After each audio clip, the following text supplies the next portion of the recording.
नमस्कार दोस्तों, स्वागत है आपका एसपी रिएक्शन वीडियो में।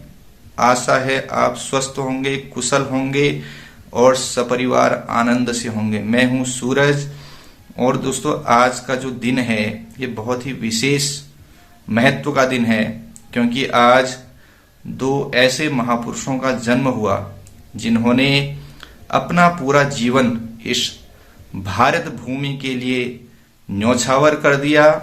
ऐसे युग पुरुषों में सबसे पहले हिंदवी स्वराज की स्थापना करने वाले महाराज शिवाजी राजे और दूसरे राष्ट्रीय स्वयंसेवक संघ के द्वितीय सरसंघ चालक परम पूजनीय श्री गुरु जी, इन दोनों महापुरुषों को उनकी जयंती पर सत सत नमन करते हुए आज की रिएक्शन वीडियो को प्रारंभ करते हैं। तो दोस्तों आज का रिएक्शन होने वाला है जो श्री गुरु जी हैं उनकी एक पुस्तक है मैं साधारण स्वयंसेवक।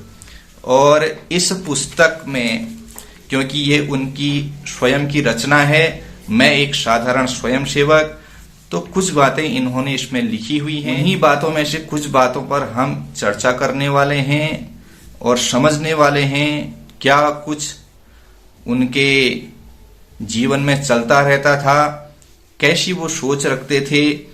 और इन्हीं सोच में से एक जो बात है वो कहते हैं कि बुद्धिवाद नहीं करनी चाहिए।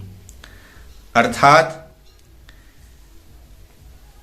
अब वो क्या कह रहे हैं मैं पढ़ता हूं और आशा है आप सभी इसको समझने का प्रयास करेंगे। अब यदि कोई सोचता हो कि मैं बड़ा बुद्धिमान हूं और बुद्धि के बल पर दूसरे को संघर्ष कार्य की अच्छाई समझा दूंगा और वह हमारे साथ आएगा, तो यह उसकी भूल है। माना कि अपने पास बुद्धि है, हम लोगों से वाद विवाद और तर्क करने में समर्थ भी हों, परंतु यह सत्य नहीं है कि इस कारण हमारी बात लोगों को जचेगी। कुछ लोग वाद विवाद में हमसे निरुत्तर हो सकते हैं, हो सकता है अपनी पराजय वे मान भी लेंगे, परंतु कार्य स्वीकार करेंगे, ऐसा कतई नहीं होगा। मुझे स्मरण है कि अपने एक अच्छे वकील स्वयंसेवक थे।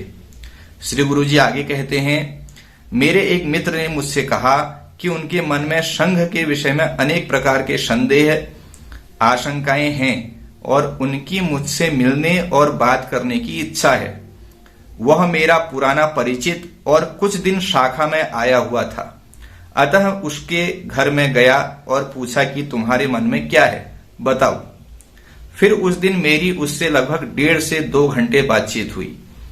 अब इतना बोलने के लिए अवसर नहीं मिलता, परंतु उस समय संघ का कार्य इतना नहीं बढ़ा था और आजकल जो अनेक झंझटें उपस्थित हुई हैं वे भी नहीं थी। इसलिए मुझे समय मिल गया। 2 घंटों में उसके जो भी संदेह और आशंकाएं थी उन सब का समाधान करने का मैंने प्रयास किया। प्रत्येक बार वह कहता है यह ठीक है पर गुरुजी, और पुनः वह वही बात पूछता। मैं उससे फिर वही समझाता और वह कहता यह आपका कहना ठीक है गुरुजी, पर मैंने उससे कहा अरे भाई आपके कितने पर हैं, मैं एक एक पर उखाड़ता जाता हूं, एक एक नया पर उगता जाता है, क्या बात है। अर्थात उसे समझाना संभव नहीं हुआ। बुद्धि से उसकी आशंकाओं का समाधान हो गया, परंतु संघ कार्य हम कर सकेंगे ऐसा उसे जचे यह नहीं हुआ। इसका अर्थ अपने में बुद्धि नहीं ऐसा प्रमाणित नहीं होता, किंतु बुद्धि की अपनी सीमाएं हैं, उनके आगे वह जा ही नहीं सकती। हम क्या करें। फिर लोग हमारी बात कैसे मानते और ग्रहण करते हैं उसके कुछ कारण हैं। एक, कुछ लोग ऐसे हैं कि मानो परमात्मा ने उन्हें संघ कार्य के लिए ही नियोजित कर रखा है। यदि किसी ने उनके पास जाकर शाखा पर चलने अथवा संघ का कार्य करने की बात कही तो कहीं उनके पूर्व जन्म के संस्कार तुरंत जागृत होते हैं और वे हमारे साथ सहयोगी बन खड़े हो जाते हैं। उनके कुछ समझाना नहीं पड़ता। ऐसे बहुत लोग हैं, यह एक कारण हो सकता है।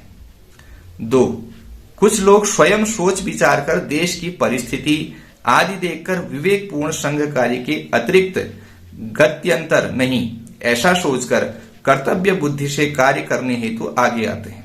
और 3, कुछ लोग स्नेह के मित्रों के भूखे रहते हैं, संघ में यह भूख पूर्ण होती है, इसलिए वे आते हैं। तो इतनी सी बात है।